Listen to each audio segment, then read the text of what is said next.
මේ තියෙන උසටිකේයා මුහුදු තීරය. ඔය පේන්නේ රැල්ල හමනවා.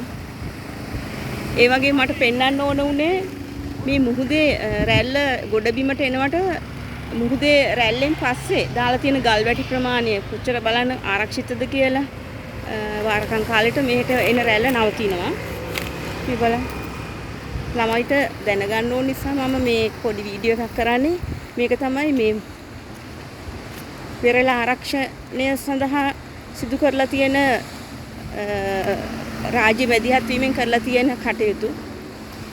හුඟක් අගය කරන්න ඕනේ.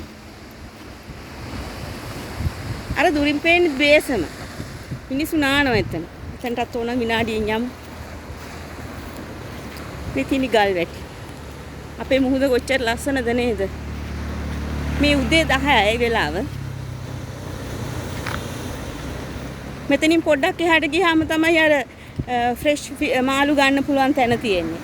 එතනට ගිහිල්ලා ඉතින් මාළුත් අරගෙන මුහුදෙන් නාලා ඕන රෙස්ටොරන්ට්ස් තියෙනවා සී ෆුඩ්ස් එක්ක. ඕනනම් ඉතින් එහෙම එන්ජොයි කරන්නත් පුළුවන්. එහෙම කරලා යන්න පුළුවන්. ඉතින් ආරක්ෂිතයි කියලා කියන්නේ මෙතන නාන එක සමහර විට. රැල්ල නම් ටිකක් සැරයි අද. ඉතින් ගල් වැටි ටික අපි බලමු. ළමයි දැනගන්න ඕනේ මේ විදිහේ ලොකු ගල් තමයි එන්නේ දුර පළාත් වල ආයෙත් මේවා බලන්න නෑනේ. ඒ නිසා තමයි මම මේක කරන්නේ.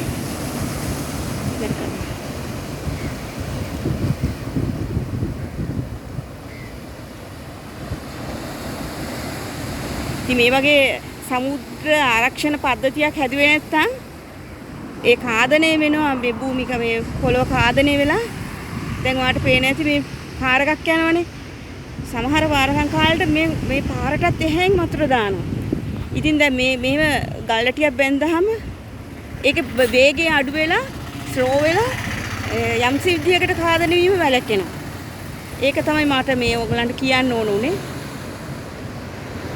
දුරින් තියෙන බේසමත් බලන්න කවදා හරි ඇවිල්ලා නාන්න.